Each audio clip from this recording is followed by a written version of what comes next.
So you bought the Teamer Energy Precon, but with Saheeli, you are just sick of sacrificing those permanents you make at the end of your turn. We like making flyers that stick around, and we like making a ton of energy at the same time.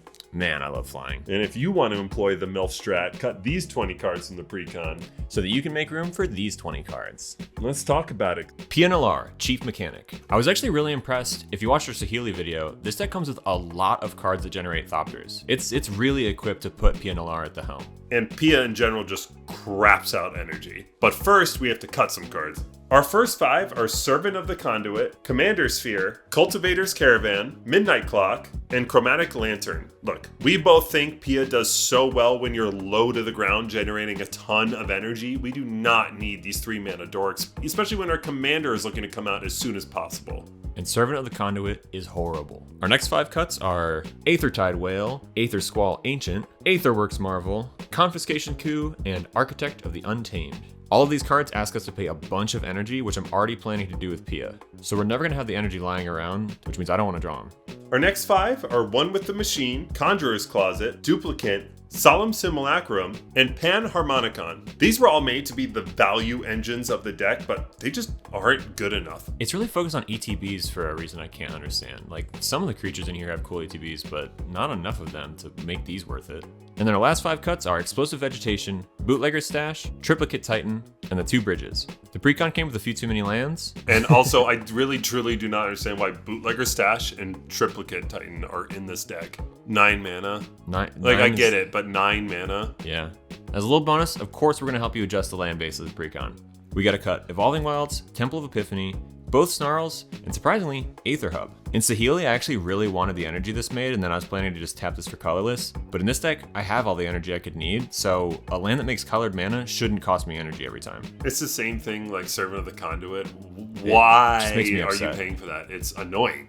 As for land adds, we are adding Ash Barrens, Bountiful Landscape, Rush of Inspiration, Disciple of Freyleys, and Blink Moth Nexus. Blink Moth is hot because it can trigger Pia by being an artifact creature and flying, which will make energy to pour into Rush of Inspiration. And Disciple always gives us the late game option to buy us out of one of our huge vehicles to get some life and draw some cards. And the cool thing is, you can actually tap her to crew that vehicle you're going to sacrifice. Our first 5 adds are Goldhound, Assaultron Dominator, Diversion Unit, Enthusiastic Mechanaut, and Lizard Blades. The best way to build Pia is by hitting them early and often. By the time you cast her, you should have at least one evasive artifact creature that can hit somebody.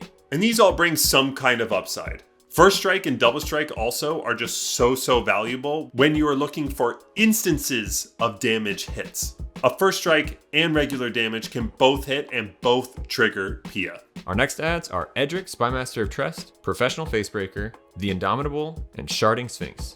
And that's Shard with a D. Drawing cards, making treasures, getting extra Thopters. These are all huge benefits to doing all the hitting that Pia already wants us to do.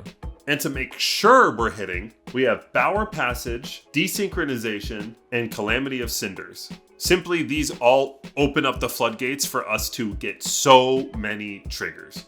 Or just so many dead. Maybe it just, or just so many dead. It kills our opponents. Our 13th ad is Essica's Chariot. This card was made for Pia. It comes with 2 cats, which are ready to crew, and since we're likely dumping all of our energy into creating one big flying vehicle, whose stats are copyable, the Chariot can help us double down on that value. And speaking of that one big vehicle, Overwhelming Stampede and Return of the Wild Speaker benefit from what we're trying to do with Pia. Pia's going to make a lot of energy. We want to make a huge vehicle.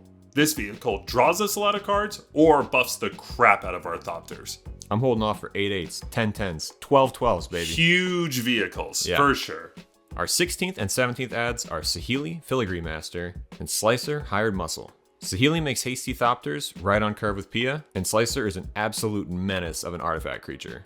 Double Strike is super relevant on Slicer because it gives us 2 triggers of Pia. So Berserker's Onslaught is going to give that to all of our creatures. Our 19th card is Harvest Season, a super efficient ramp spell for any kind of go-wide deck. With crewing and us going sideways, it is so easy to tap down creatures in this deck. Our 28th card is kind of obvious. It's Adrix and Nev. These double our Thopters, these double our vehicles. It's pretty freaking simple.